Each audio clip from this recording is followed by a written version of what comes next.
Hold on, please. We can get copies. Blu-ray would be awesome. We have Blu-ray.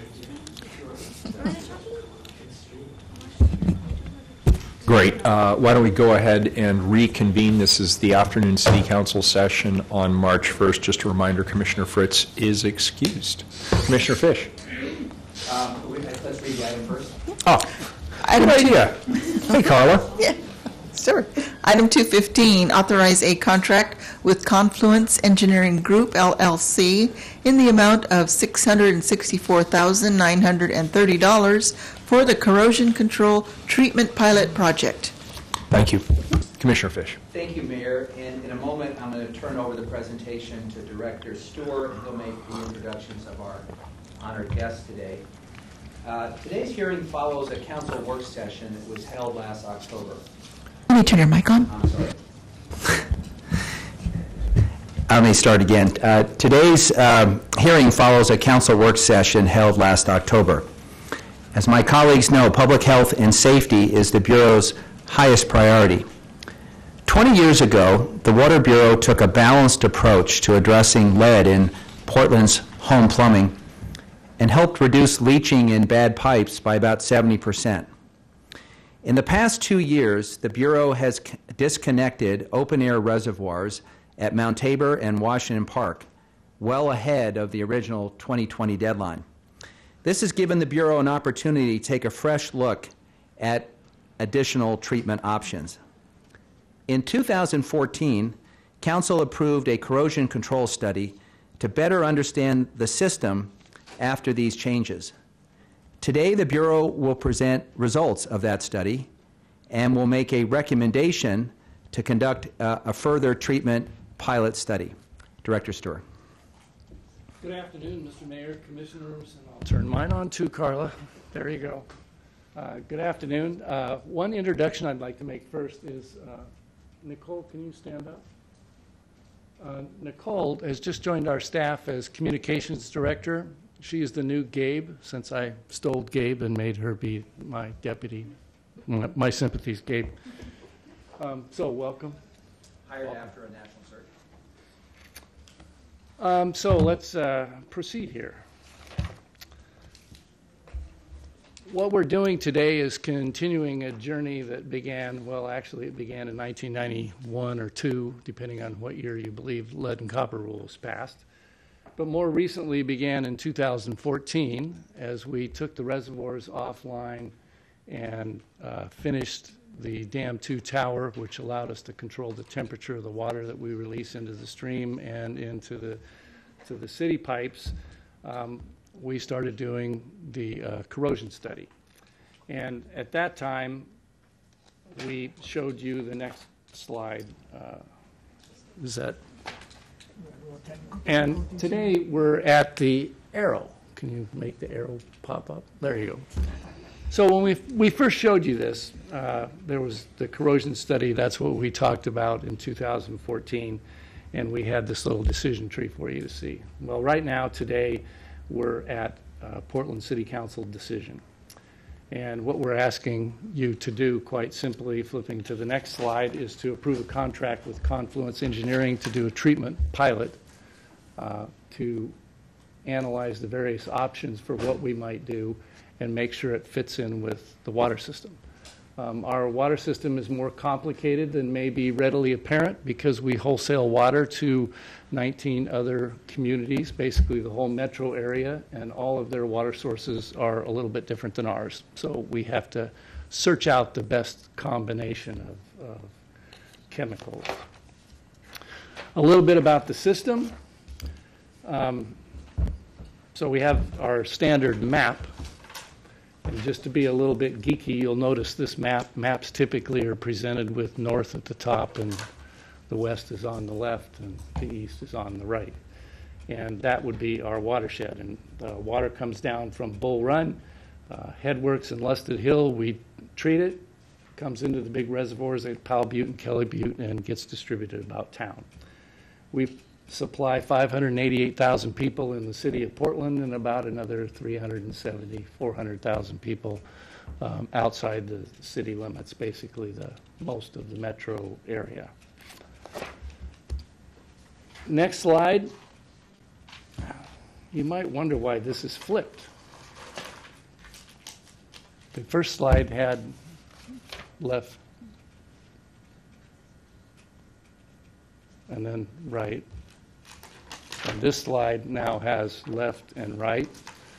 Left is upstream and right is downstream, unlike a map. And the reason we do that, it's an engineering custom. Water flows from left to right across the page. There's no other rhyme or reason for it. It's just tradition. So that's our treatment system. We disinfected headworks. You need a certain amount of retention time after you disinfect, and it gets that as it rides its way down the hill and climbs up the hill to Lusted. At Lusted Hill, we do the pH adjustment and chloramination, and then it trips its way into town. And at that point, I'm going to turn it over to Scott, who will do the technical part of the presentation. Good afternoon. I'm Scott Bradway, Water Quality Information with the Portland Water Bureau. So as we're here to talk about lead in water, thought we'd start off by talking about where the sources actually are not in our system. So we actually do not find lead in our source water. If we do find it, we find it at extremely low levels and very rarely. We also never use lead service lines here in the city of Portland. Lead service lines are what you generally hear about when you hear about lead issues across the country. As we heard about the issues in Flint, Michigan, a lot of their sources of the lead they're getting in the water was from a lead service line. However, there was a period of time in Portland, generally before World War II, where we did use what are called pigtails. They're also sometimes called goosenecks, or they're called service connections. And that's the picture of the pipe you see in the bottom right-hand picture of the slide there. And these are just short 2 to 3 foot sections of lead pipe that connected the mains out in the street to the service connection, to the service line, which then took the water all the way into somebody's home. However, we've since removed all the known lead pigtails in our system. So where then do we find lead in Portland? Well, the main source we find for lead in drinking water tends to come from copper pipes that were joined with lead solder in people's homes or in buildings throughout the region. These tend to be homes that were built or plumbed between 1970 and 1985. However, we can also occasionally find lead from old fixtures, faucets, drinking fountains, and the like that were installed before 1985. After 1985, there were restrictions put on the amount of lead that could be used in brass. So those tend to be the main sources of lead in water. However, the major source of exposure to lead in the Portland area is from lead paint. Lead-based paint was used until 1978 when it was banned. It was very commonly used prior to 1960 through most homes. So, as you all are familiar with the housing stock and the development of Portland, most of our buildings were built prior to 1970 when we generally see lead and solder being used in homes. And most of our homes are built more in that time period with lead paint in them. So that tends to be the greatest source of exposure to lead in the Portland region. However, recognizing that lead in water is something we want to avoid and minimize, the Portland Water Bureau has been working for over 30 years to minimize exposure to lead in water. In 1985, we worked with the state legislature to enact the Oregon lead ban, which banned the use of lead solder in home plumbing. We also, as I mentioned, worked to remove all of our known pigtails. In the 1990s, we made a concerted effort to locate and identify all these leaded pigtails in our system and to remove those. Over that time period, we removed over 10,000 leaded pigtails at a cost of approximately $10 million. In the 2000s, we then realized that some older large meters, meters that serve large buildings such as apartments and schools, had some components in them that were made of lead.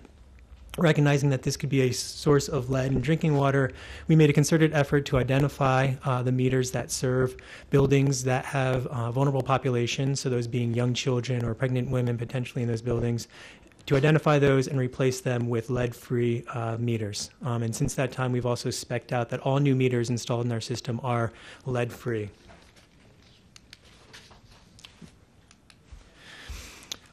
So additionally to our voluntary efforts, in 1991, the EPA published the Lead and Copper Rule. Essentially, the Lead and Copper Rule requires large systems to maintain optimal corrosion control treatment. It requires utilities to routinely monitor for lead in drinking water. And it's established a drinking water regulation of, or an action level of 15 parts per billion. What's important to realize is that this action level is not a health-based level. It's a level that the EPA determined a system with optimized corrosion control treatment could meet at 90% of the worst-case homes in their system. So for Portland, when we monitor for lead in drinking water, we're testing homes that are built between 1983 and 1985 that are known to have lead solder in their homes. This is the most recent lead solder that was installed in Portland, and that we know we have an identified source of lead. So this is the worst-case scenario to kind of give us an idea of how effective our treatment is. So a little history of our compliance with the lead and copper rule. In 1994, we performed or completed a treatment study that recommended that we adjust our drinking water through treatment to a pH of 9.0 and an alkalinity of 20. For comparison, the Bull Run has a pH of about 6.5 to 7.0 with an alkalinity of less than 10. However, keeping in mind that at that time, it was generally thought that the greatest source of exposure to lead was from lead paint, that there was a small percentage of homes, about 10% of the homes in our region, with lead solder in them, and that the current level, and I believe Dr. Lewis will talk about this in a little bit, that the blood lead level of concern was about 10 micrograms per deciliter for children. So with that in mind, City Council directed the Water Bureau to look at an equivalent form of compliance with the lead and copper rule that addressed all sources of lead, not just lead in water, but lead paint and other sources. As a result, in 1997, we proposed the Lead Hazard Reduction Program as the city's compliance program with the lead and copper rule. This was approved by the state of Oregon and has been our compliance program since that time. The Lead Hazard Reduction Program contains 4 different components to it. The first being water treatment and monitoring. Since 1997, we have been treating our drinking water. We've been adjusting the pH initially to 7.5. In the early 2000s, we increased it to 7.8. In about 2005, it went to 8.0, and just recently this year, we increased it further to 8.1. We also monitor our most at-risk homes every 6 months, as well as throughout our distribution system for the effectiveness of our treatment. The Lead Hazard Reduction Program also has an extensive education and testing component to it.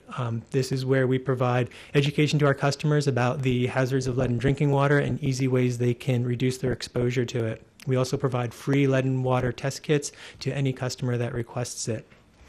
We provide the education in various ways. We send out targeted mailers to homes that are most at risk, those 1970 to 1985 homes that have a pregnant woman or a child in the home. We also provide information annually on customers' bills and as a informational brochure sent to all bill-paying customers, as well as putting information in our annual drinking water report on our website and through other mailings and outreach efforts. In addition to our efforts for lead and water, we also have a public education and community outreach program that addresses all sources of lead. So, for example, we provide funding to the Community Alliance of Tenants to provide education and information to tenants about what the hazards are for lead paint in their buildings and ways they can work with their landlords to mitigate those hazards. We also provide funding to the Multnomah County Health Department to fund the Lead Line, which provides an information and referral source for avoiding exposure to all sources of lead, as well as providing testing at numerous community events.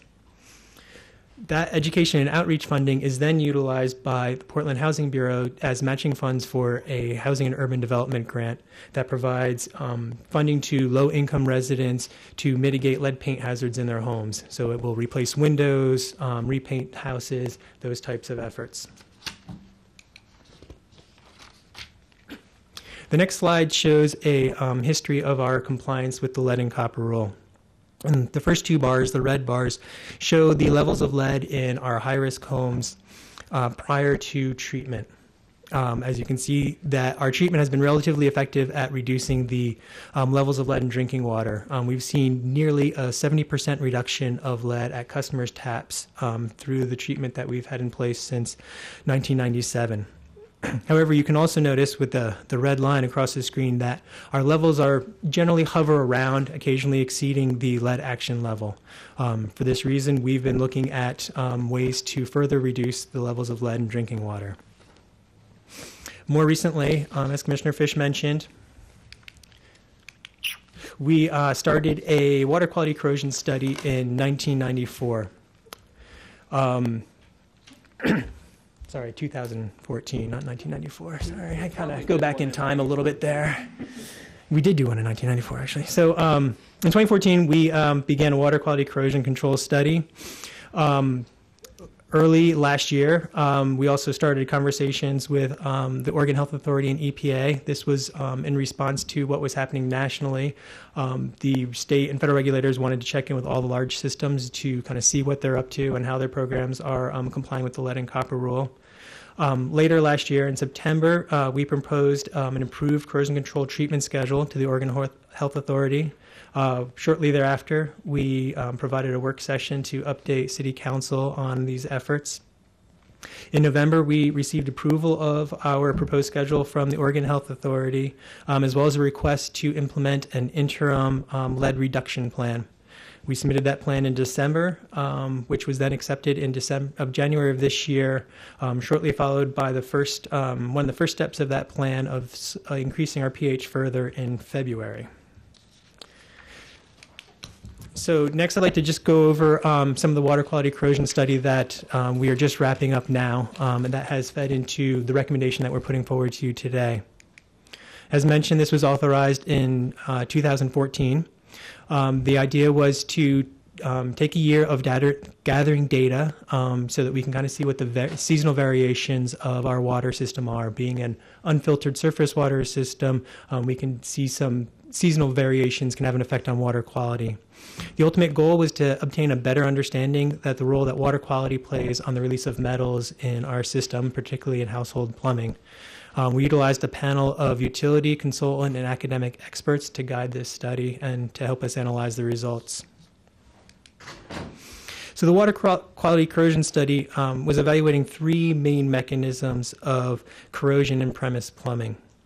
By understanding which mechanisms are contributing to lead in drinking water can then lead to what are the next and most appropriate steps for being able to reduce that lead in drinking water. So we looked at uniform corrosion, which is essentially a chemical corrosion or eroding of lead when it's present in a very uniform manner. It just erodes very equally. So I'm sorry, what are we looking at here? Is this a testing device? Yes. What is this? So that in the little picture there is called a PRS, which is a Process Research Solutions Testing Rack. And what it has in there is 4 different chambers, and you can see a little kind of enlarged picture there is the inside of one of those chambers. And there's different types of metals in each of those chambers meant to simulate the different types of plumbing that we would see in our system. So we have some copper that has lead solder on it. We have one with pure lead, one with galvanized iron, and the 4th one was brass. Thank you.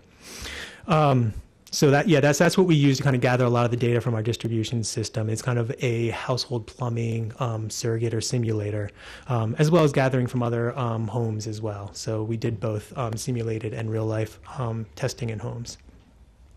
So in addition to uniform corrosion, we also looked at biostability. So when you have microbial activity in your system, that can either alter the water chemistry and increase uniform corrosion, or it can actually destabilize the scale that develops on the inside of pipes in houses, causing release of scale and increased lead in water. And then we also looked at the effects of scale release in plumbing. So that can be caused either, as I mentioned, by biostability. The chemistry of the water can affect that.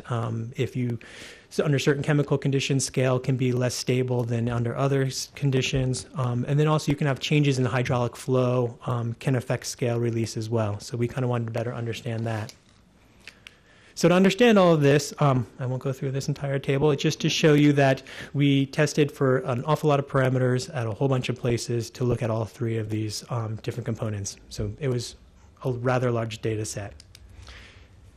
So what it told us is that we actually do have all 3 of those corrosion mechanisms contributing to lead release in Portland. And most importantly, that water chemistry, so how the different levels of pH and alkalinity of our water can influence all three of these mechanisms.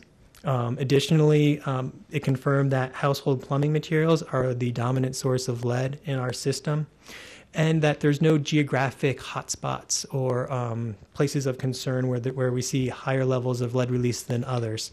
And that can graphically be seen on this next slide. This is from the third monitoring period of the study, and this is a compilation of all of our customer-requested sampling as well as our regulatory sampling. The green dots, the triangles and circles, are low-level results, and the red ones are elevated results. And you can see that we find elevated results throughout the city. So what that tells us is that any kind of steps or kind of solutions would need to be something that applies to the entire city, that we can't focus on one small portion of our city. So we need to look at a citywide approach to reducing lead. Let me just jump in on that point, Scott, and by the way, superb presentation. On this chart is really the closest thing we have, colleagues, to sort of the equity lens. And one of the questions we had early on was, is there a concentration of higher test results in any particular zip code disproportionately impacting people, particularly potentially lower income households, communities of color and the like. And because the high-risk homes are basically homes built between a certain period of time and are likely to be infill homes built all over the region, mercifully, what we learned is there is no actual cluster of where these homes fall. They could be anywhere, and it has more to do with when the house was built than any other characteristic. So what you see is a very wide distribution of the red triangles, which, as Scott said, has an influence on the recommendation he's making. So that brings us to our next steps. I think this slide kills us. There we go. So this is a slide we started earlier with, and so we had our corrosion study, which you see in the box on the left of the slide, which fed into answering the question of, would improved treatment benefit our system? What we found from the results of this study is that since we do have widespread corrosion, that all the factors of corrosion in our system can be affected by water chemistry, that improved treatment would have a benefit to our system. So for that reason, we're recommending today that we move forward with the next steps of improved treatment for the city of Portland. Could I ask a question? Yeah. Just to dispense with a question that naturally would come to mind, and it's certainly a question that came to my mind. The solution here that you're offering up is a water treatment solution. I'm assuming that is a much more effective and cost-effective way to address this rather than going back into those identified homes from that certain construction period and replacing the plumbing. So But I hadn't heard that, and I just want to hear that on the record. There's two pieces to that puzzle. Piece one is dealing with the homes themselves. Just doing it off the top of my head, it's about $100 million to go in and replace the pipes in those homes. And in the blogosphere, there's been comments about, why should I replace my neighbor's pipes? I think that's a fair question. But there's a bigger puzzle here. We tend to focus on the 15,000 homes or the 43,000 homes in the whole metro area because that's our trigger. We've chosen, or the regulation made us choose the worst of the worst. But we have a good relationship with our regulators, and one of my colleagues at EPA had the best description of this that I want to share with you. Every citizen's entitled to the protection under the law. And in our old town, you have lots of old fixtures with old brass, which has very high percentages of lead in it. So what I think our regulatory partners sometimes have a problem conflating us with Flint. Well, we don't have lead service lines. we don't have a hot spot that you can just go do something to. This is pretty much well distributed throughout the city, and it just totally depends upon when the homes were built. So I think it's extremely expensive. There are huge legal problems with us spending capital dollars on private homes. We don't have any regulatory authority to go beyond the meter, and I don't think really in the end it's the best solution. Sir, Mayor, can I Offer Appreciate that. a Thank you. complimentary view on that? Yes. Because we got an email from a Mr. Schneider ahead of this hearing who basically said, why are you wasting money on consultants and treatment when we could just go fix the plumbing? And so it's a question that I think naturally someone might ask. And I think the director has answered it, straight up, but I'll just offer a couple other components of that answer. We are told in the public health world, and Dr. Lewis will touch on this later, that there is no, quote, safe level of lead. And so in a perfect world, we would remove lead. In the same way, in a perfect world, every intersection would be safe. In a perfect world, we would make sure that all the air we breathe is safe and the like. There is really, if money was not an issue, then the answer to your question would be, yes, the only foolproof way of eliminating lead from the system is removing it from the distribution system. Now, since we don't have lead in our source water and don't have lead in our distribution system and don't have lead in our pigtails, by process of elimination, what we're left with is bad plumbing and faucets in homes. And the reason we call it bad plumbing and faucets is that Congress and the state legislature have declared as of a certain date in the 80s that you can no longer use those substances. They're banned. So in the same vein that if we said, gosh, we want to get asbestos out of every home, we want to get lead out of every copper piece of plumbing, and let's go one step further. The city once said we'd like to help low-income people afford to have energy retrofits because we want to lower the cost and do it. I view them as complementary, Mayor. In a rational system, and I'm speaking as me, not the public health expert, not the director of the Bureau, but in a rational system, if we had the resources, we would primarily focus on replacing the plumbing, because that's the only long-term surefire way of getting down to as close as we want to be. But both the regulation doesn't look at it that way, number one, so we are bound, we're a system of laws. That's not how the regulation is crafted. And as the director alluded to it, there's a lot of profound questions about who would pay for that and whose responsibility is that. And probably it would not be well received if we just mandated that every homeowner took care of that problem. So for us to be in compliance with federal law, which says, be creative about optimizing corrosion control, this is the standard approach. But I would hope, working with the governor and the Congress, that over time we also came up with a way that to reduce the costs to school districts and homeowners of replacing bad plumbing and faucets, so that for the long term we get even further reductions of lead in the endpoint. Well said. Thank you. Thank you. So, so as I was saying, we have used our corrosion study to feed into our decision that we're bringing forward today, and a decision that is going to look at what we're proposing is beginning a treatment pilot to look at improved corrosion control. So, what exactly are we proposing to do? So, the treatment pilot is not an effort to look at is increased treatment going to be effective? It's to look at what the most effective form of treatment we should move forward with. So we will be looking at two essential types of treatment, either a pH or alkalinity adjustment, changing the water chemistry, or a phosphate-based corrosion inhibitor, which creates more of a pipe lining, which kind of prevents the lead from being able to get in contact with the water. To evaluate those two types of treatment, we'll be looking at, of course, the effectiveness of being able to reduce lead in water. That's kind of our main objective here.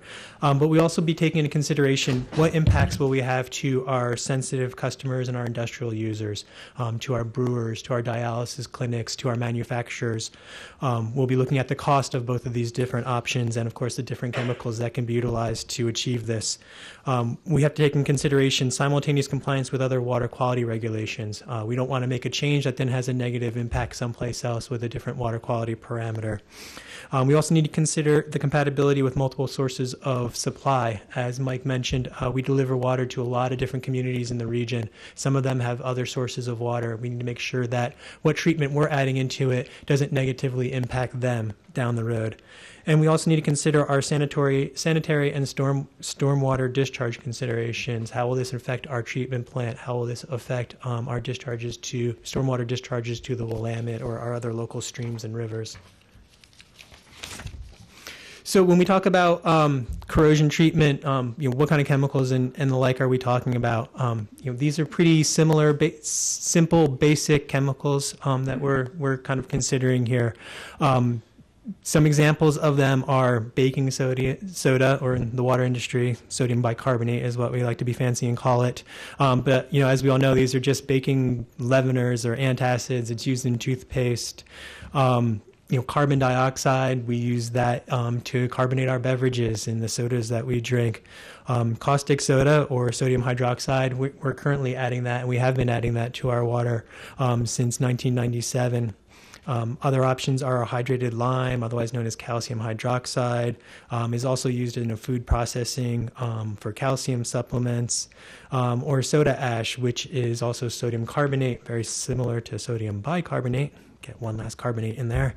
And then that's used for soaps and detergents, food processing as well. So these are pretty basic, simple kind of chemicals that we're looking at. On the corrosion inhibitor side, it would be orthophosphate, which is also known as phosphoric acid, also used in food processes and baking, carbonated beverages, or zinc orthophosphate, which can be used in dental cement, among other uses. Yeah. Let me ask you a question, because obviously the phosphoric acid caught my attention, because we started off by looking at the pH, and it was already on the acidic side, and you said the problem here is the corrosive nature of our water as it comes out of Bull Run in these pipes. Why would you add an acid-based chemical to the water supply? That's the form that the orthophosphate comes in, but what it does is it chemically forms a pipe lining, so it forms like a very thin scale on the inside of the pipe that then kind of protects the water from coming in contact with any sources of lead that are in the system. So it works very different than adjusting the water quality, the corrosiveness of the water. So there are kind of two very distinct or different approaches to it. We didn't look very closely at orthophosphate back in 1994 because at the time we had the open reservoirs, and having a phosphate-based chemical going through the open reservoirs, when it comes in contact with sunlight, you can end up with algal blooms and those types of issues. But it's something we can consider now. Thank you. Yeah. And it's also important to realize that these types of chemicals have been utilized all throughout the country, in our region, nationwide, for many years. Throughout, along the Clackamas River, they're using soda ash. Similar to us, Eugene, Lake Oswego, Hillsborough use sodium hydroxide. Seattle, which is similar to Portland in that they are an unfiltered surface water system, use a combination of lime and carbon dioxide. Vancouver, BC, also an unfiltered surface water system, uses lime and soda ash, and the like. So these are kind of widely ranged options. They've been used for 20 years throughout the country and have shown to be effective for the systems that are using them. May I ask another question? For the pilot, then it sounds like you haven't decided on the exact combination, or you're going to be testing several combinations simultaneously. Exactly. That's the objective of the pilot is to look at these different options, both kind of as a tabletop, looking at different kind of charts and formulas, and then also doing some actual real life testing with some of our treated water and seeing how it works, not in the live system, but kind of in the lab type setting. Got it. Thank you. Yeah. So I'll just finish up here. My name's Gabrielle Salmer. I am the Deputy Director at the Water Bureau. And so you've heard from Scott, you've heard from Mike about what we're here today. Just wanted to remind us that ultimately the Bureau's recommendation is to move forward with the treatment pilot. So we tried to be really clear in our outreach, and we've done a significant amount of outreach to sensitive users, to industrial users, to community and environmental groups, to let them know what we're thinking of and to get their feedback. So our recommendation is to move forward with the contract with Confluence for the treatment pilot. And then ultimately what that would bring us to is a couple of things, and I wanted to be really clear about this because although we just have that contract before you today, we want to let you know what's coming forward in the next few months. So if we moved forward today with the treatment pilot, that would be the first step in designing and constructing a corrosion control treatment facility to actually implement that corrosion control. We're going to do the pilot. We're moving very step by step through this process. But we would be following the joint approved compliance schedule between the Water Bureau and OHA to improve our corrosion control treatment. And by way of overlapping some of these steps, we're actually able to move this process along. So that's why you see, if you move forward today, a design contract coming back in July. That might seem like a short amount of time. We won't be done with the treatment pilot at that point, but we will know enough, and this is where we assume we will be by July, we'll know enough about what chemicals we're looking at to know what that design would look like. So we could get started with design, meet the schedule that we're on, even though the treatment pilot would then continue and would overlap with the design contract. And then coming back fall of 2018, potentially into January of 2019, depending on the schedule with an actual construction contract.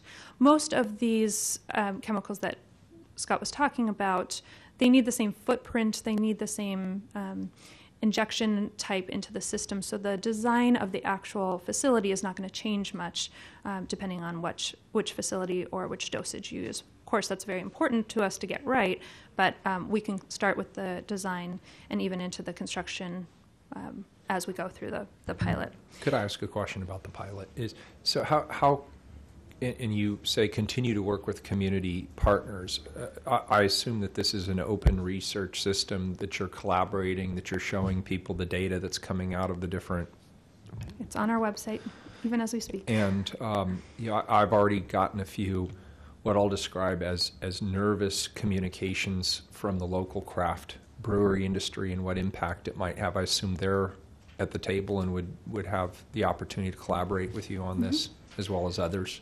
Yes. Yeah, we've done some initial outreach with a few of the larger breweries in town to kind of see what kind of potential impacts that these changes in our treatment would have on their systems and their facilities.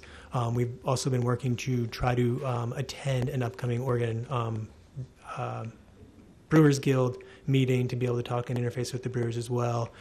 We also have quite a few brewers, home brewers, as well as industrial type larger brewers on what we call our sensitive users list, and we've been using that to kind of communicate and push information out to them and inviting them to contact us if they have any concerns with this approach. Very good. Yeah, please, Commissioner. Mayor, when I first was assigned the Water Bureau, I think the first meeting that Director Schaff and I had was with the Widmer brothers, and it was part of a effort we made in the first few months to reach out to some of our largest industrial customers and just say, how are we doing? And what I learned from that meeting is that they do have some unique needs because their product is mostly water. Of course, the reason they've chosen to expand their footprint here, and the reason other craft brewers are moving here is it turns out our Bull Run water is like the gold mine. It's the key ingredient, and so they've made a big investment. What I learned is that, for example, when we switch from Bull Run water to well water, which we do generally in the summertime, and we do it blended, we've done it most recently just as a out of an abundance of caution. They like to get advance notice because it does make some changes in water chemistry, and so we have well-established relationships with our brewers, and we will work closely with them on any recommendations for changing water chemistry. Thank you, Commissioner. I appreciate that. So that concludes our piece of the presentation. Now what I would like to do before we take questions, Dr. Paul Lewis has joined us. He's the Multnomah County or the Tri-County Health Officer, and he has some comments he'd like to make. Great. Mayor, Commissioners, thanks for having me here today. I just have a couple of things. Some of you might have heard it, remember it from last fall. It's basically fairly similar when Scott said the first phase of this proposal. My main points are that I've been a pediatrician for 30 years now, and in my career, the standards for lead exposure have changed 3 times. And so part of, I think, the theme is that as we learn more, we have to adapt. So that's one thing. And the other is that you've already asked some very specific questions, and there's not a single solution to get lead exposure to our perfect world level. So again, was a great presentation, guys. Lead is a pretty special metal. It's actually soft. I used to play with it when I was a kid over an open flame. Many people my age actually had dramatically higher lead levels than we're going to talk about as normal, and mostly because we were exposed through lots of industrial emissions and through leaded gasoline. It's got lots of uses because it's so malleable. It was used in ancient times for piping and things like that, so it's been around forever. And then it's used through this remarkable things during the industrial phase of civilization, not only with plumbing, but also with machining parts. There's a reason brass has it in it. It's great at plugging leaks in pipes. Again, why is there so much in plumbing? Well, it's extremely useful. It has all these other uses too, like why is it in gas? I can't explain to you why it was, but it was this anti-knock agent in gasoline for many years. In the olden days, when I started learning about medicine, the toxicity was if you ate like a lead sinker, you would like go into a coma because you had so much lead in your body. At lesser levels, we knew that it could make you anemic and things like that. But every year that goes by, we learned about more and more subtle toxicity from lead, particularly with development, which is why we have the concern about pregnant women and young children, and all kinds of sort of neuropsychiatric thing, attention deficit disorder, school achievement, cognitive development, sort of stuff that's more subtle than going into a coma, but arguably very, very important. The standard when I was born that the CDC said you had to take action at was a level of 60 in your blood. It was 60 in 1960. It's steadily gone down, the CDC action level. It went to 30, and about 1980 it went to 25, and then you heard a lot about 1991. A lot of things happened in 91. It went down to 10. But then I kind of missed it. In 2012, it basically went to 0. The safe amount of lead in a kid's blood was 0. They say it's 5 because they have to say there's a number. That's like the tail of the bell curve, but the last highest 2.5%. Again, in my public health role and my pediatric role, we always want to focus on where we get the biggest bang. We investigate at the county all of the elevated blood lead levels to try to find out is there a removable source. And in about 2/3 of the cases, the removable source has to do with household exposure to lead paint and dust from lead paint, particularly in older homes.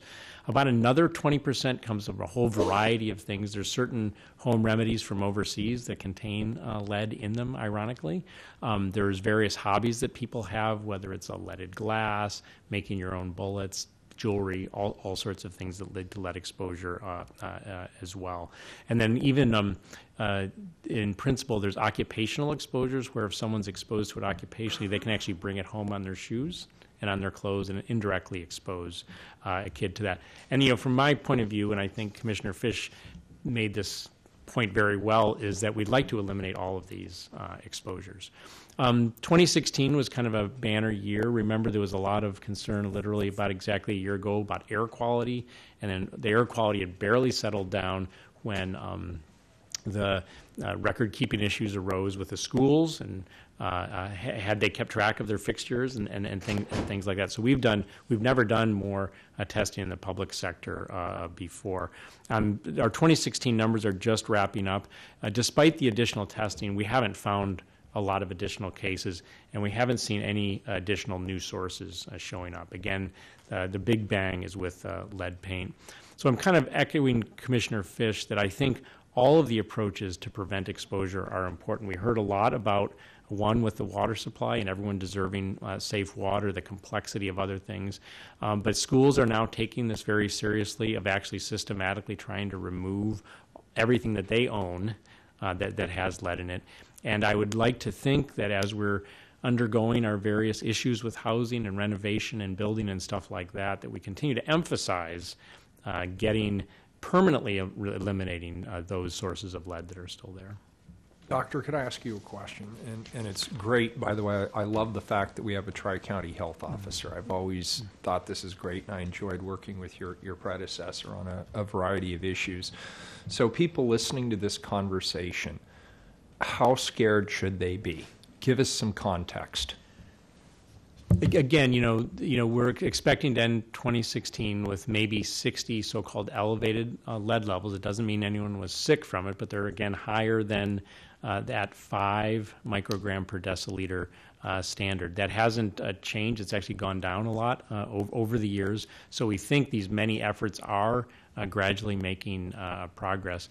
But again, our message to parents and educators is always the same, is that we want to have our kids to have a perfect world. So whether it's making sure that the plumbing is safe, making sure that the home is safe, that the hobbies are safe, it takes all of those things, because we've actually set a truly aspirational goal, and we'll always be working toward getting that. As far as should people be worried, I think that rather than be worried, focus your energy on just being conscious and focusing on those things that you can control and prevent. Thank you, sir. And just put a little plug in for a couple of the messages we use at the Water Bureau. One is, if anyone watching this debate has a concern, we have a program where we'll, at no cost, furnish them with a test kit. I can personally vouch for the fact that it is very easy to do and send back, because even I was able to do it when I used to be a homeowner. And so that's a service we offer everyone at no cost. The Bureau also has a lot of information online, and one of the things that sometimes gets lost in these discussions is that if everybody in a school setting, work setting, and a home setting flush their water for about a minute starting in the morning, they will virtually eliminate any risk to the extent they have a risk factor.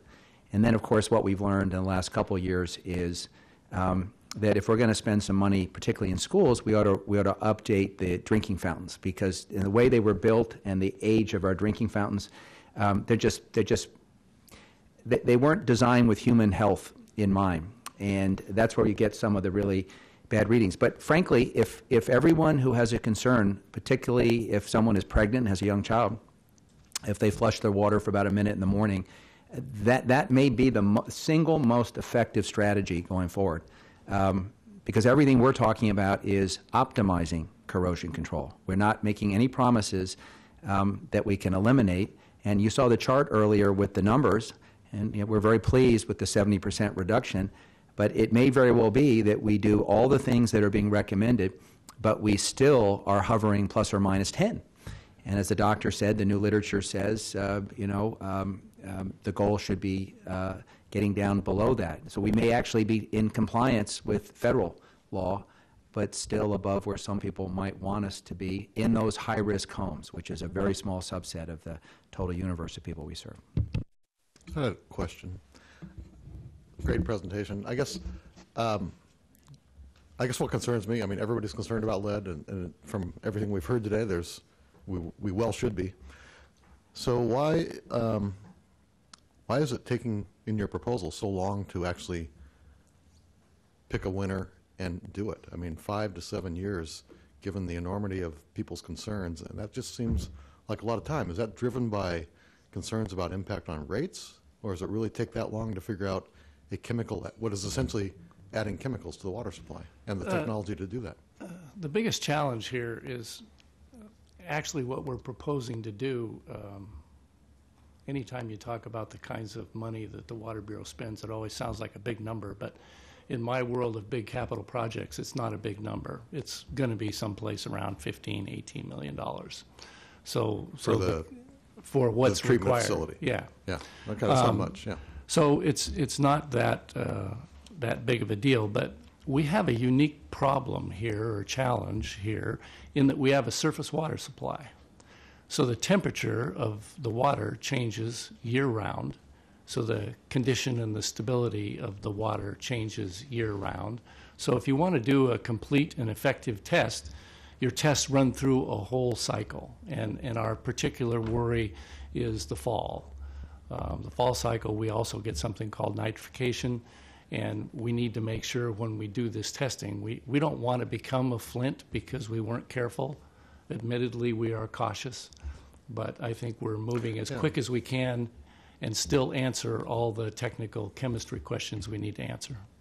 So if I understood the briefing correctly, then the technology selection would start while you're still testing, but wouldn't be completed. We might narrow the field, so to speak. So it's conceivable in 2018, you could have the chosen Michelle, do you have technology and go with it? Let me ask Michelle the question. She's our treatment engineer, and she might be able to shed better light on it than I can. Go ahead. Come on up here. Yeah. Here. Please state your name for the record. Hi, I'm Michelle Cheek, and sitting really high. Anyways, as Mike stated, our water quality does vary seasonally, and so we do want to try to capture all those seasonal changes with any pilot testing that we do, just so we can make sure that whatever treatment chemical we choose takes into account the seasonal water quality changes. What was the question? I'm sorry. I guess, well, don't Seattle and Vancouver have piloted this for us? Can't we sort of narrow the field based on what they're using for corrosion control? Since they have similar surface water sources, similar climate, temperature? They do, and what's, I think, somewhat unique about our system, too, is that we have another source that we bring online, in the summer, or it's online now. Groundwater, and that just does complicate, or can complicate, the water chemistry and the treatment chemicals that we select. So, yeah, it's a much more complex issue than I think we thought it was back in 1994 when we looked at this the first time. But the hope is with this pilot study, as Gabe mentioned, is that, hopefully by the end of the summer, once we get through the first phase of the pilot study, we'll know enough information based on some paper studies and some what they call bench scale testing, to be able to make a decision on the type of chemical, and then the pilot could be used to fine-tune the operational targets of that. But again, that's speculation at this point, and we'll see where we're at the end of summer, and if we get the results we're hoping to get out of that bench scale testing. Let me add a couple of points, though, just to Dan's. So you have the slide that's up, and so the short answer is the recommendation coming to council is to actually begin the design, contract work, and all the preparatory work even before the pilot is completed. And as we've heard some testimony, if we can narrow down the range of things, it isn't like it's the difference between a VW, a Cadillac, an RV. They can design a facility that then would be flexible enough to meet whatever the ultimate conclusion. But I will, just by way of context, remind my colleagues that in 2014, when the Bureau came to us and said, we think we should do a corrosion control a study, I went back and reviewed the testimony on that, and a number of actually community members came and were sharply critical of the Bureau for undertaking the study, for, quote, wasting ratepayer dollars in the study, for anticipating a problem that doesn't exist and the like. And at the time, the Bureau said, well, we want to get ahead of this, and at some point when the reservoirs are disconnected, and we have a different system, we want to have the data to be able to then test and come back with a recommendation. Now, once upon a time, under our regulatory agreements, the goal was to have everything disconnected by 2020. And 2020 was going to be the triggering date to do some testing.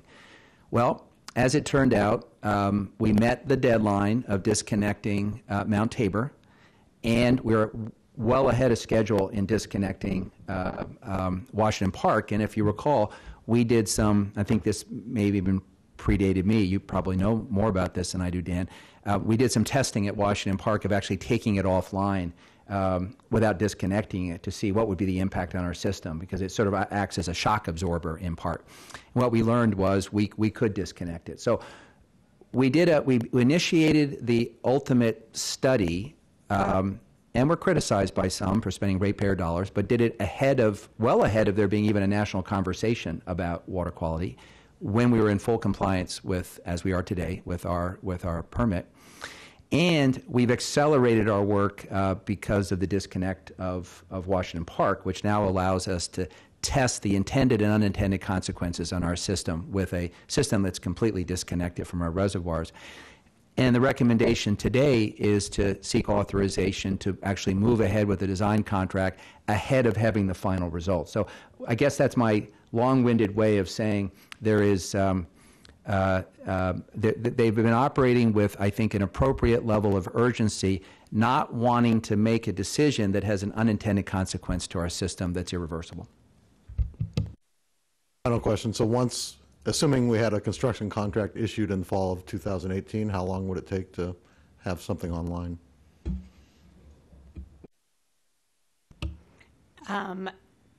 18 to 24 months, yeah. For something that strikes me as relatively simple, adding a chemical, relatively low budget, 15 to 18 million, that just seems like a long time, but that's just my feeling. We don't have to debate it any further. Any further questions before we take public testimony? Great. If you could just hang out for a few minutes while we take some public testimony.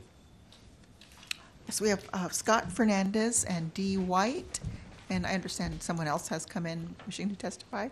Great. And if you could just state your name for the record, try to keep it within 3 minutes, we'd sure appreciate it. 3 minutes? If you can. Okay. I won't hold you to it exactly, but as close as possible. First, I do have a question before I start. Yeah, the lights have to be on. I do have a question to the Water Bureau. Name for the record, please. Sorry. Scott Fernandez, Thank Portland. you, Scott. Question for the Water Bureau. You're talking about using carbon dioxide. Generally, carbon dioxide, when it reacts with water, becomes acidic. How is that going to benefit the water system? Why don't you give your full testimony, and then we'll have them come back and address any questions you might ask. Over the last 20 years, I have spent many terms appointed by mayors of the city of Portland to be on the Water Quality Advisory Committee, and later on with the Portland Utility Review Board. So we went through this process with lead and corrosion many times. We saw, according to the auditor's reports, a lot of negligence of the distribution system maintenance. We saw auditors' reports showing over 25,000 hours of deferred maintenance that would allow the system to be not as clean as it could be, the distribution pipes and stuff. We requested the Portland Water Bureau do increase unidirection flushing, and they decided not to do that, especially during the process of the big pipe being made. But what we see in our system right now is that the pipes that we have are currently filled with a lot of biofilm because it isn't being managed and maintained properly, along with microorganisms and sediments in there. That we've seen microorganisms pop up a couple years ago that the media brought to our attention, microorganisms that shouldn't be there, sewage-sourced Enterobacteriaceae. But what's important is that I think that we're putting the cart before the horse, because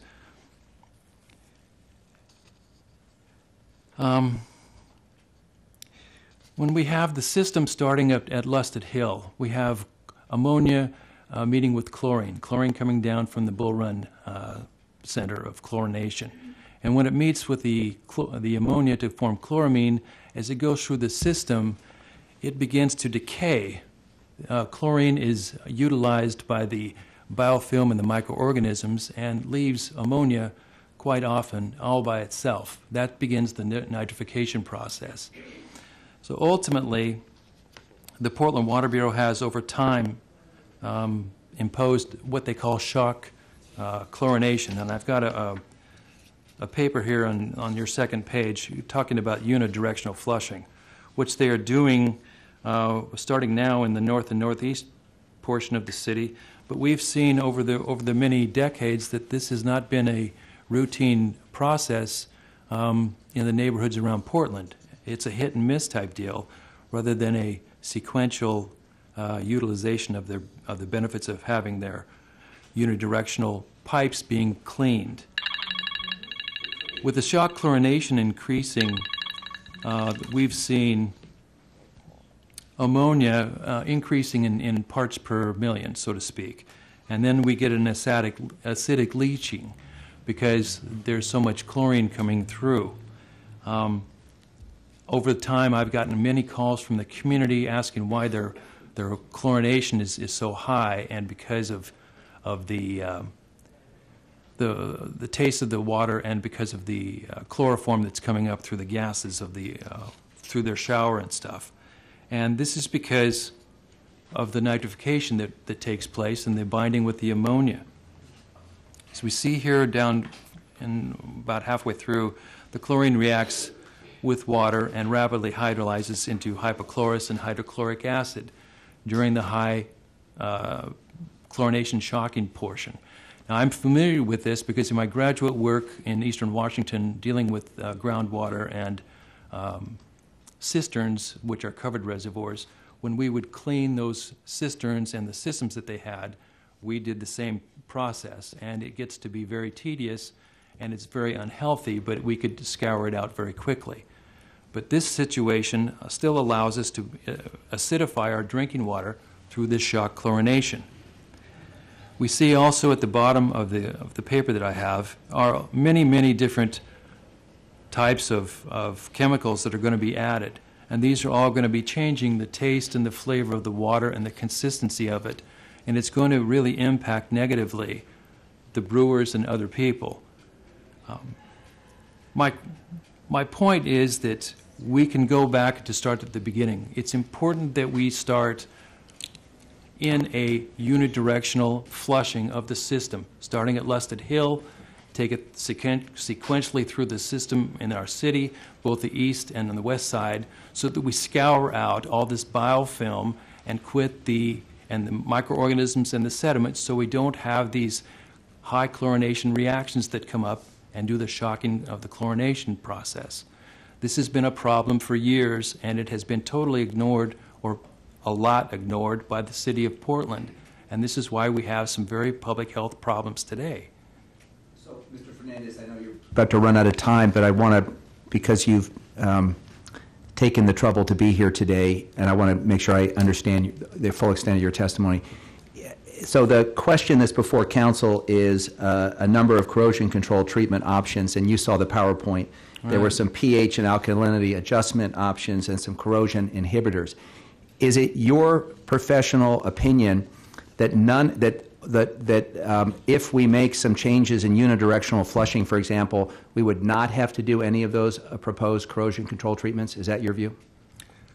My position right now is that's a big part of the problems that we have with the corrosion, because it's not clean, and there's, like we heard before, there's scaling that's going on. And that happens with the biofilm and the microorganisms that are there. If we can remove that end of it and go and at least start with the sodium hydroxide that we have now, we could look at that process and see how that is doing, because it would be improved water quality and less acidity being implemented into the water from the chlorine that's going through the chlorine shocking, which we have exposure time and time again over the years. If we can eliminate that part of the equation, we're in good shape. Going back to the sodium hydroxide, I don't agree with a 9.0 pH level. I think the 8.2 to 8.5 is okay. And we also see from the water quality reports that there are 7.2 to 8.2. So we're in a pretty good zone at that point. I think if we experiment with going back to the sodium hydroxide with a clean system, that we will have good results. Thank you, sir. So one of my teachers once said, chemistry would come back to bite me. And it has officially arrived. So let me ask you a question, and I do appreciate your being here today because it was sort of a hassle to come here to testify. So I appreciate people who made that effort. As I understand the directional fleshing and what you're saying about the bioelements in our water source, it seems to me these are not necessarily mutually exclusive. Wouldn't that be a protocol you'd recommend regardless, the directional fleshing? Absolutely. Okay, thank you. That helps me a little bit. Thank you for your testimony. Any other questions? Thank you. Great. And if you stick around for a few minutes, there was your question about CO2 and acidity, and I will have them answer that, but let's hear from Ms. White first. Thank you. I will have a bunch of questions as well. Okay. That I would have liked to, but anyway. Can you hit the base of your mic? Oh, I'm sorry. Yeah, and if you could just state your name for the record. Scott, can you hit the button on yours? Thank you. My name is Dee White, and I live in Southeast Portland. I'm just going to read my testimony because I'm a terrible presenter. This contract should not be approved in its current form. The last task in Phase 2 should be amended or deleted before this contract is approved. You can find this task outlined on page 10 of the contract. Oh, wait. Yeah, anyway, it's here. Got the contract here. The contract reads, develop full-scale facility plan. The land use study shall include preparing the land use application and leading the public review process. Among the deliverables, a finalized land use application narrative, a finalized wildlife conservation plan, a permitting strategy, coordination of landscape documents, further meetings with Multnomah County, meetings with Portland Water Bureau, and preparations for and participation in a public hearing. This is just plain wrong and is so unfair to the ratepayers. There's no justification or need for a new facility even presented in this contract, in the ordinance, or the community impact statement. There is no mention of a land use application or wildlife conservation plan in the ordinance or the impact statement. This is not, there's so much for transparency here. The vaguely defined scope of this contract goes beyond a corrosion control project to a full-blown land use process, according to the contract. And this is to be completed before the final design and approval of a new facility even begins. I wonder if this is even legal. This is a pork barrel legislation crafted for the benefit of Water Bureau contractors and not the ratepayers.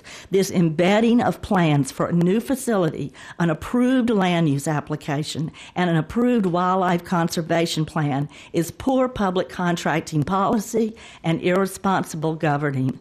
The final task in the contract is highly questionable with regard to spending ratepayer money wisely. Where is any input from the pub on this? Are they even aware that this contract also includes an approved land use application? There's clearly a need to reduce the lead in our drinking water as soon as possible, as ordered by OHA and EPA.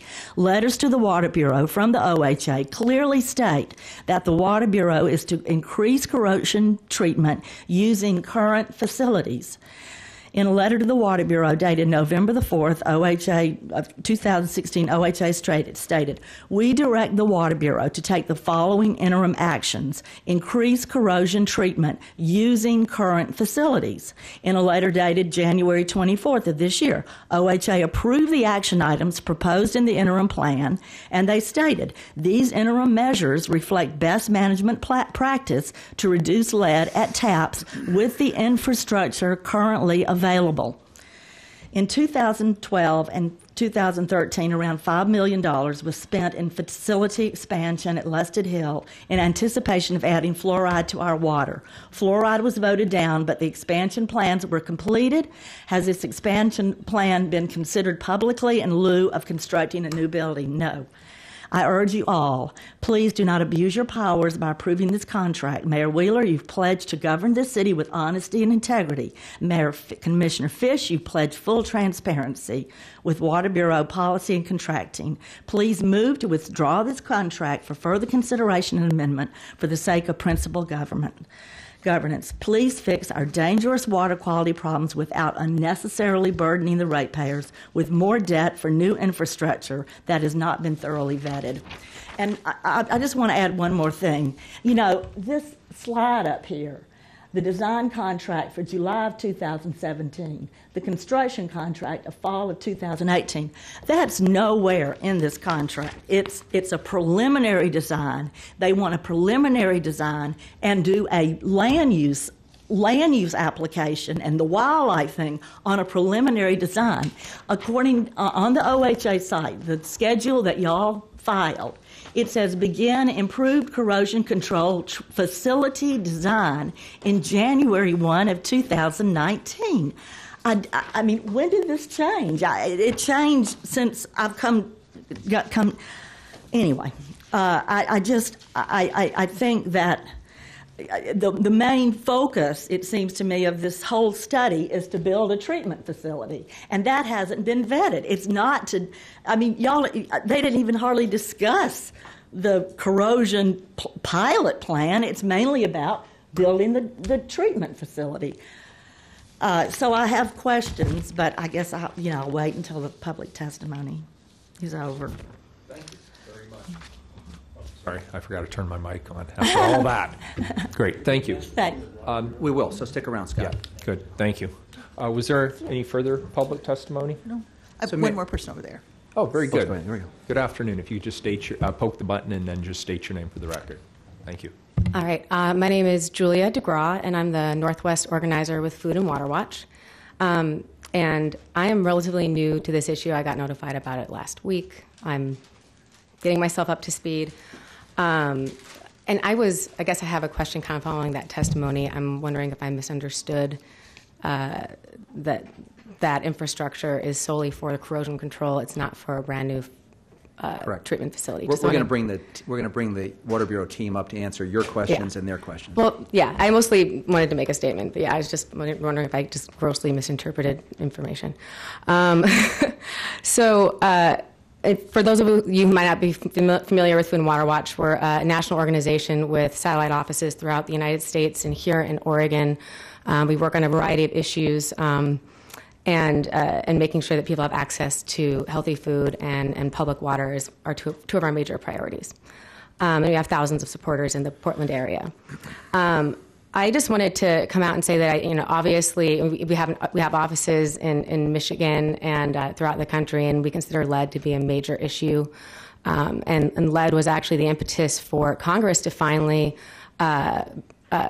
draft a Clean Water Act that would really finally adequately fund helping people deal with their lead issues even at the household level. And so I was really happy to hear what Commissioner Fish had to say about rational solutions. It would make sense to be able to replace pipes in people's homes, right? We really want to make sure that we're working toward being able to actually ensure that people are guaranteed safe drinking water and that lead is not going to be in there. Knowing that we have constraints on that idealized world, I think it's really imperative that we do what we can to mitigate exposure to lead in our drinking water system. And upon the initial review of this corrosion control, the pilot program seems to make sense. I'm a little bit nervous about I've already forgotten what it's called, but the one that would coat the lining of the pipes. That makes me a little bit more nervous than simply adding something like, baking soda to our water. Seems a little bit more like a less dramatic solution.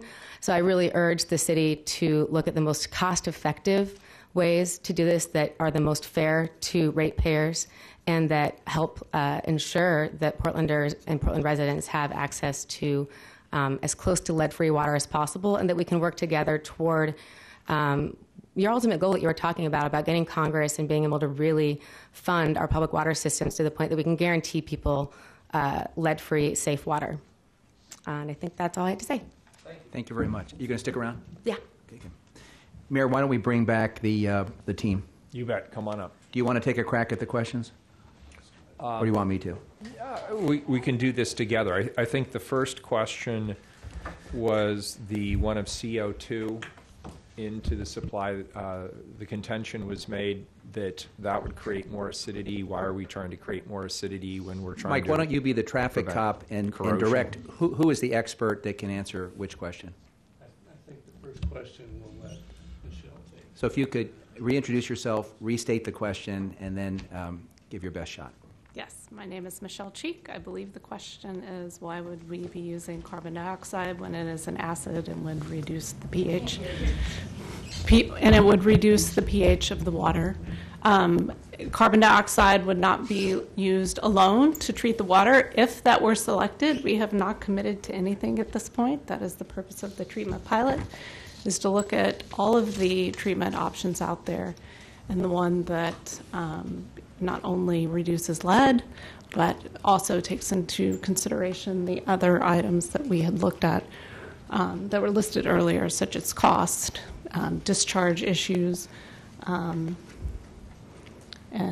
impacts on other water quality regulations. So I guess in summary, carbon dioxide would not be used alone if it were selected. It would be used in combination with other chemicals. And what you typically see is if you add enough of one chemical, such as soda ash, to get the alkalinity to the water that you need, it often increases the pH, and then you need to bring that back down. Very good. The second question, according to my messy notes, was related to the question of land use. There was a question of whether you have embedded a environmental study and a land use change in the context of this particular proposal, and if so, why? Is that a close? Well, that's not all. No. Okay. So, Mayor, let me Okay. break it up. Analysis, no. I got it. Okay, Let me thanks. take a crack, and I'll break it into the little Thank you. pieces. Mike, let's go upstream a little bit. Just start with the basic question that you've asked us to approve a contract with Confluence Engineering Group to do a pilot project. What's the scope of that contract? So we'll let Michelle answer that. The scope of that contract is to do the treatment pilot, which includes some bench scale testing and then pilot testing to determine the appropriate treatment option for the Portland Water Bureau, and based on that selection to develop a facility plan that can then be carried forward into design. As part of that is land use planning, and that can be a very lengthy process, and there are multiple considerations in the land use application, one of them being wildlife conservation planning, and due to the different land use overlay zones in this area. So there's lots to consider there as part of that land use application. It can be a very lengthy process. And in an effort to try to condense this overall schedule, we included land use as part of this application to be able to get an early start on that. That does not commit us to designing and constructing anything. And something to add to that, you have to understand where this is. It's at our Lusted facility. It's basically up in the forest. And we have to do land use planning, and we have to do the wildlife evaluations in order to get a building permit. So with respect to what D. White pointed out under task P2 period T5, develop full-scale facility plan, among the deliverables, land use application narrative, a finalized wildlife conservation plan, permitting strategy, coordination of landscape planning documents, meeting with the county, et cetera. Is it fair to say that if we are to green light you moving forward with developing a facility to as part of our enhanced corrosion control treatment, these would all be required in order for us to get a building permit and actually build something? Absolutely. Okay. Mayor? Very good. And that would still go through the usual process. There's no circumnavigation of the process here. Absolutely not. So third question that I have, Mayor, on my list, Mr. Fernandez, in his testimony, and he was kind enough to give us the written testimony with attachments, has a section on unidirectional flushing, and you heard his testimony, and I think, I don't want to summarize, I don't want to misstate his testimony, but I think one of the questions is, to what extent would a different approach to flushing our pipes, unidirectional flushing, things of that nature, to what extent might that obviate the necessity of going down this path of enhanced corrosion control?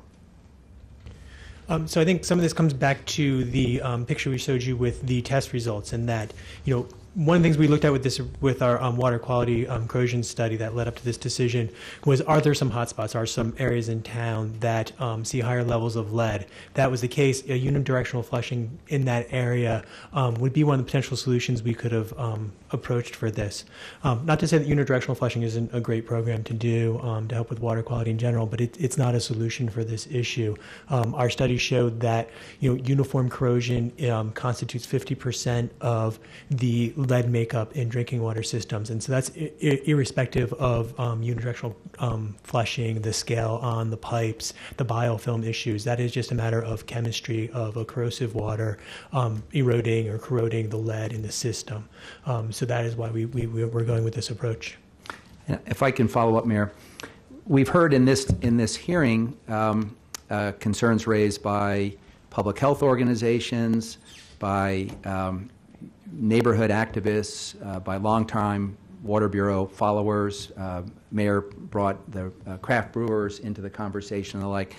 What is your anticipated consultative process going forward if we approve this contract in terms of engaging stakeholders as you evaluate different options and as you narrow the field of potential options, so that we are assured of having all that community feedback before a final decision is made about any particular treatment option?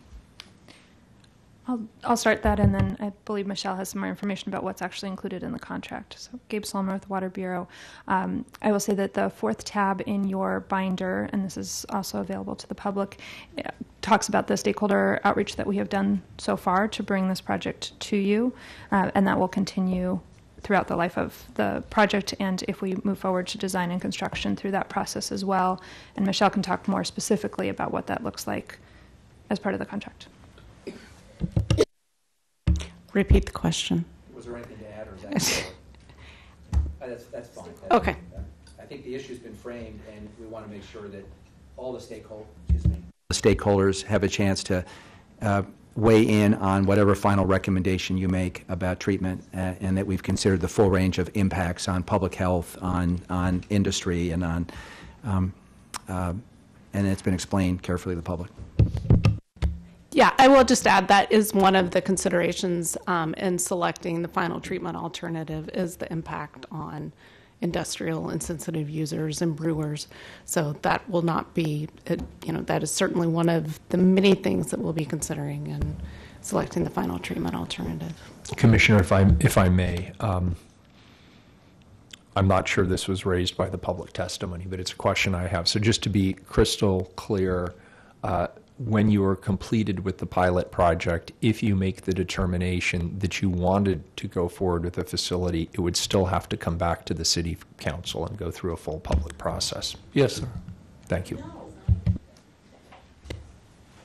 Mayor, because I know that you wanted this to be clear, and I understand that there's some public discussion, the way that we have oriented this schedule is to start the pilot now, to go through that point so that we can determine which suite of chemicals, what that would look like, to come back to this council for the full design process. That will come back to this council in its full form. But you added one thing at the end that I want to make clear to you and to the public, which is that we, in an effort to move through this process as quickly and expeditiously as possible, we are planning to come back to this council with that design with the initial information from the pilot. I don't believe that the pilot will be all the way completed, nor would it need to be to start the design process. We would have enough information to come to you, and you could determine whether you wanted to move to So design. to translate this into idiot speak so I understand it and that I am crystal clear on this, there's no shovel in the ground on a facility until you come back to this council in a public session. Is that correct? There's not even a design contract. Thank you.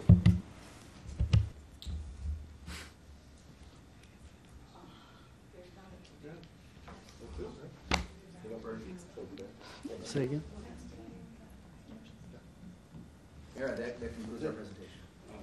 Very good. So there's a number of different ways we could handle this. I could move this forward to a second reading. I recommend, Mayor, we set this over for second reading next week, and then we may present some additional options to council at that point. Very good, and I'd be very open to that. Thank you, Commissioner. Thank you all for your presentation. Thank you to those who testified publicly today. With that, we're adjourned until tomorrow, Thursday, March 2nd at 2 p.m. We're adjourned. Thank you.